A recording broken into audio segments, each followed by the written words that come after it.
Good day, I'm Stephen McHugh, and this is your JIS news for Wednesday, July 15. Daycare centres and summer camps across the island are to be open between July 21 and 31.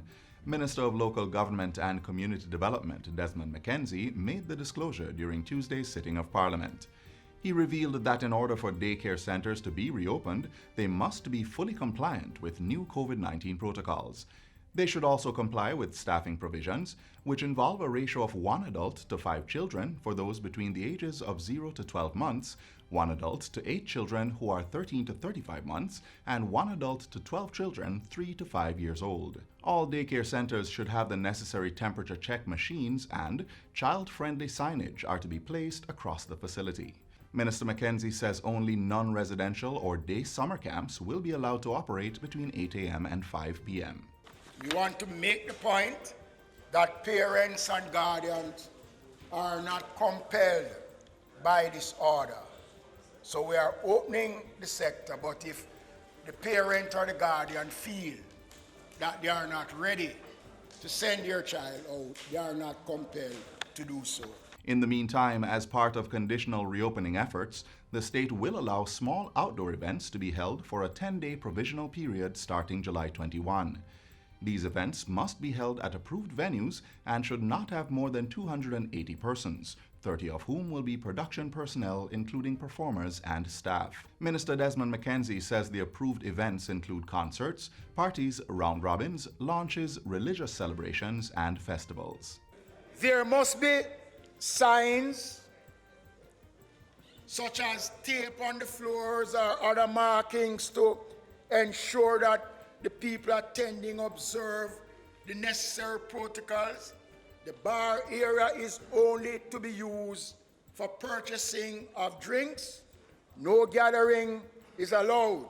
These events must end at 10 p.m., an hour before the 11 p.m. nightly curfew. Minister McKenzie says the Noise Abatement Act will be enforced where necessary, and the parking of vehicles to obstruct traffic will not be tolerated at these events. Facilities to be used will be subject to inspection by the local authorities, the Ministries of Local Government, Health, Culture and Tourism, as well as the Jamaica Constabulary Force. And starting July 21, sports bars are to be opened, but must obtain the requisite approval license and certification of safety before they can resume operations. It is clear, Mr. Speaker, based on the assessment that was done, that many of these establishments before COVID were operating outside of observing the requirements for licensing and the full response to the safety concerns. So as a part of the order,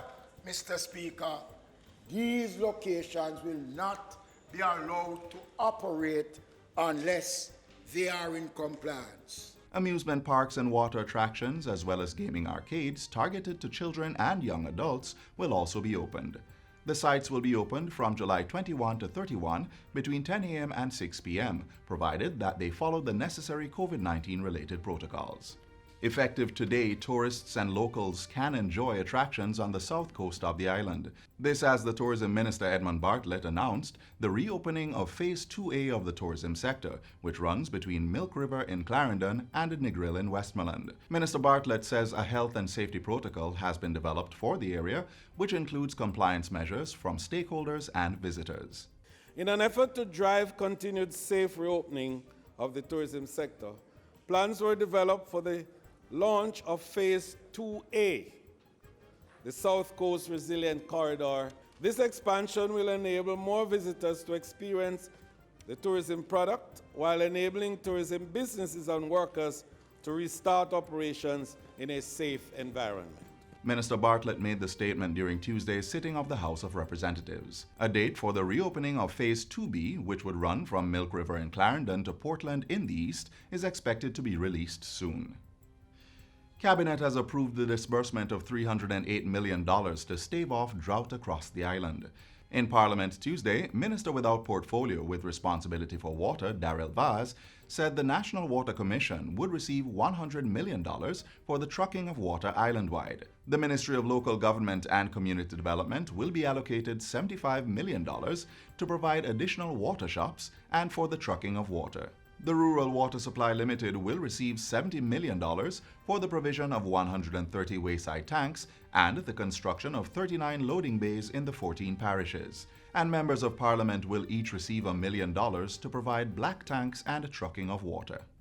This would be the second allocation in less than 3 months, directly to members of Parliament. So this would make it $2 million in relation to the MPs having a say in relation to responding to constituents in relation to areas that are being left out for some reason, either by the municipal council or the NWC, depending on where it goes. For the first time, residents of Hamilton Mountain and adjoining communities in St. Mary now have access to potable water. The $25 million pumping station was built by the National Water Commission. Prime Minister Andrew Holness officially launched the system Friday during a tour of Western St. Mary.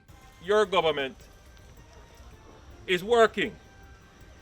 And we are not only working for some, we are working for all of Jamaica. Here. Water is an important piece of infrastructure for us. Whether it is your pumping station, the water main, the dams and reservoirs, very important.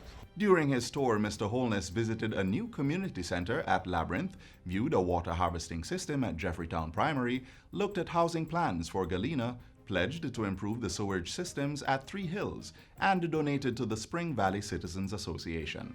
And finally, a soup kitchen for the homeless is to be established in downtown Kingston within a few weeks.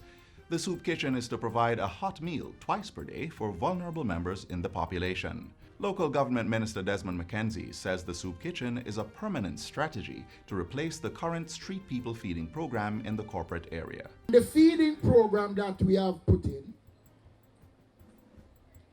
if we were to continue that program, we couldn't sustain the program because of the cost.